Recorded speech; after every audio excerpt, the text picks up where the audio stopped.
जोहार गे तेहኛग आर मिदटांग नवा भिडियो रे सानाम कोगे सागुन दाराम। तेहኛग भिडियो रे दोबोन नेला सान्ताल सावता रे कुदुम रेया महत ओका लेका मेनाआ। कुदुम दो सान्ताली सावहेद रेया मिद आडी मारांग धन गे काना। आनाट जीवन रे सिंगार ओक्तो नासे रास्का चाहाव लागिद सावता रे कुदुम आडी मारांग ठाव ए हामेट आगु आकादा। मानमी जीवन रे आयमा साबाक कासा आर केटेज रोपड़ कथा को आलगा सोलहे काहानी अनोहे रूपते सामांग सदर आकाना। सावहेद रे मिद ओक्तो नासे आंधा पातिया जुग रे मानमी सानाम कथा सोझे सोझे बांग को लई फोटेल ताहे लेलई बांग को भरोसा कान ताहे।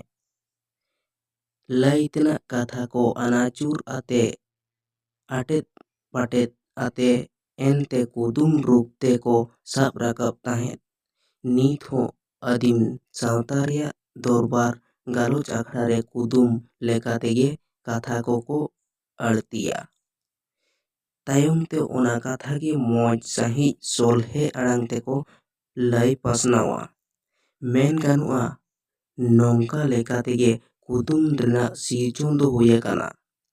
नोआ रेना जोश से उद्देश्य दो हुयुग काना जहाना कथा गे सोझे रूप ते बांग लई काते ओनागे सड़मानांग लेकाते सामांग सदर। नोआ कुदुम को गाहिर साही खंदरन लेखान नेलोआ। कुदुम दो आडी गाबेयानाग जेलेका जहाय हाड़ाम होड़ा डाटा न्यूराकान ताया नोंका बांग लई काते लेया को पुंड धीरी न्यूराकाना आर बांखान धार न्यूराकाना आरहों होड़े गोज लेनखान लया को बागियत बोनाय से हांस धुड़ीनाय।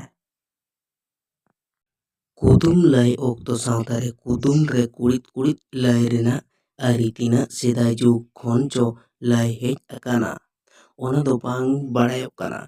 मेनखान कुदुम रेया मेनेद लई ते मानोतान धीरेन्द्रनाथ बास्के गमके लई आकादा।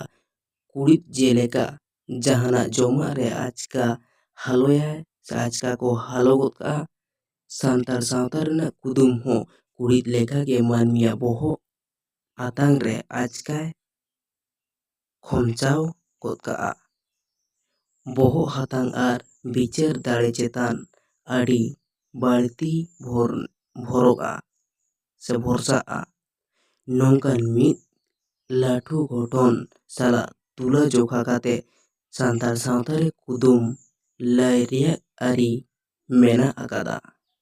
सान्ताल सावता रे सिसिरजावा हाहाड़ा सिरजोन एतोहब काते दारे नाड़ी जीव जियाली जिन्तु जानवा सानाम लेकाना कथा कुदुम रूप ते लयोआ। सेदाय मारे हापड़ाम को बिदाल खन नित हाबिज हो आतु दिसोम करे दो कुदुम गे सिखनात रेया जतोखन मारांग डाहर मेनते बाताव आकाना। मा तबे तेहኛग भिडियो दो नोडे गिन मुचाद काद ताबोना सानाम को मुचाद रे जोहार।